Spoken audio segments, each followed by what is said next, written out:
அஸ்ஸலாமு அலைக்கும். இன்றைக்கி ஒரு மினி ரெசிபிஸ் பார்த்துடலாமா? ரொம்ப ஈஸியாக செய்யக்கூடிய ஆப்கானி மலாய் குஃப்தா தான் இன்றைக்கி செய்ய போகிறோம்.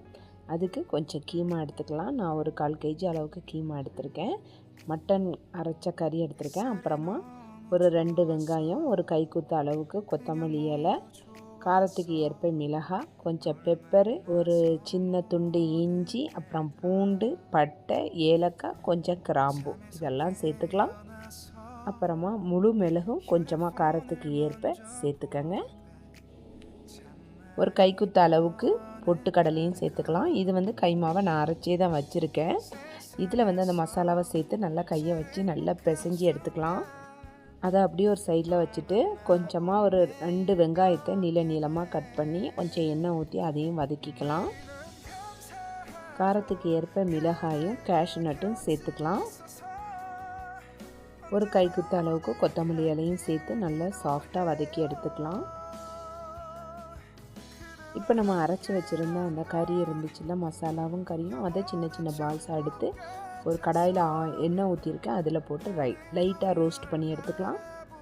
பட்டை, ஏலக்காய், கிராம்பு, கொஞ்சமாக முழு மிளகு, காரத்துக்கு ஏற்ப மிளகாய் இதெல்லாம் சேர்த்துக்கலாம். அதெல்லாம் சேர்த்ததுக்கப்புறமா ஒரு டீஸ்பூன் அளவுக்கு இஞ்சி பூண்டு பேஸ்ட்டை சேர்த்து நல்லா அந்த பச்சை வாசனை போகிற வரைக்கும் நல்லா வதக்கிக்கங்க.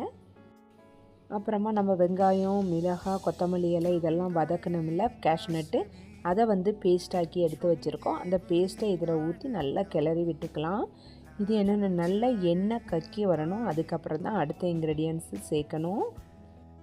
இப்போ பாருங்கள், ஊற்றின எண்ணெய் எல்லாம் கக்கி வந்துருச்சு. இப்போ மசாலா சேர்த்துக்கலாம். ஒரு 1½ டீஸ்பூன் அளவுக்கு பெப்பர் சேர்த்துக்கலாம். 1 டீஸ்பூன் அளவுக்கு தனியா பவுடர், 1 டீஸ்பூன் சீரக பவுடர் சேர்த்துக்கோங்க. என்னோட சீரக பவுடர் இல்லை, அதனால் நான் சேர்க்கலை.